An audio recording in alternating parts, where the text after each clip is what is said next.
आज आपण झणझणीत महाराष्ट्रीयन कटाची आमटी करत असताना ही आमटी बाजरीची भाकर किंवा भातासोबत तुम्ही सर्व करू शकता। रात्रीच्या जेवणासाठीचा हा अगदी पारंपरिक बेत आहे। त्याचबरोबर बनवायला सोपी, कमी वेळात 15 मिनिटांमध्ये बनवून तयार होते। त्यामुळे रेसिपी शेवटपर्यंत नक्कीच पहा आणि अशाच भरपूर टिप्स आहेत सर्व रेसिपीज पाहण्यासाठी वरील व्हिडिओप्रमाणे चॅनलला सबस्क्राईब नक्कीच करा। नमस्कार, मी कविता, कविताच किचनमध्ये तुम्हा सर्वांचं खूप खूप मनापासून स्वागत करते। आज आपण रात्रीच्या जेवणासाठी पारंपरिक महाराष्ट्रीयन पद्धतीने कटाची आमटी, बाजरीची भाकरी आणि त्यासोबत थोडासा भात बनवणार आहोत। असा साधा सोपा बेत आज आपण केलेला आहे। त्यासाठी या ठिकाणी अर्धी वाटी हरभरा डाळ स्वच्छ धुवून घेतली होती। जास्त पाणी टाकलेलं आहे आणि कुकरला 5 ते 6 शिट्ट्या करून जेवढी जास्त बारीक मॅश होईपर्यंत ही डाळ आपण शिजवून घेणार आहोत। तोपर्यंत आपण मसाला काढण्यासाठी महाराष्ट्रीयन पद्धतीने करत आहोत। त्यामुळे 2 कांदे छान असे फोडून त्यानंतर ते शेगडीवर मी भाजून घेतलेले होते। त्यानंतर आपण ते कढईमध्ये तेल टाकून छान असे भाजून घेणार आहोत।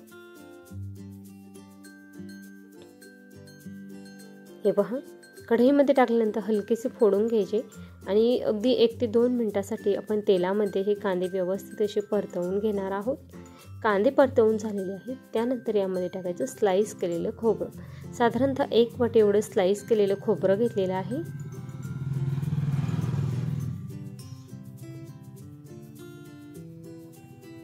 खोबरं कुरकुरीत भाजायचं आहे, त्यामुळे गॅसचा फ्लेम हा मंद ठेवायचा आणि मंद आचेवर छान असं कुरकुरीत खोबरं भाजून घेतलेलं आहे। त्यानंतर अर्धी वाटी धने घेतलेले आहे। धने देखील थोडंसं तेल टाकून व्यवस्थित असे भाजून घ्यायचे। धने भाजून झालेले आहे। त्यानंतर लसूण आपण घेतलेला आहे, तो भाजून घेणार आहोत। त्यानंतर ज्यावेळेस आपण मसाला वाटून घेणार आहोत त्यासाठी अद्रक देखील घेणार आहोत। छान असा सर्व मसाला भाजून झाला आहे। हलकासा थंड करून आपण तो वाटून घेणार आहोत। पहा, डाळ छानशी मॅश होईपर्यंत आपण शिजवून घेतलेली होती। त्यानंतर आपला मसाला देखील छान असा वाटून तयार झालेला आहे। कमीत कमी पाण्याचा वापर करून दाटसर असा मसाला वाटून घेतलेला आहे। त्यानंतर पातेल्यामध्ये तेल टाकायचं। तेलामध्ये हळद टाकलेली आहे। त्यानंतर कढीपत्ता टाकला।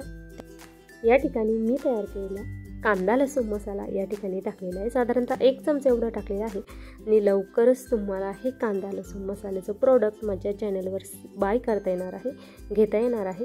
ते केव्हा मी लॉन्च करणार आहे हे या महिन्यामध्ये तुम्हाला समजणारच आहे। त्यामुळे तुम्ही कांदा लसूण मसाला हा माझ्या चॅनलवर घेऊ शकणार आहात।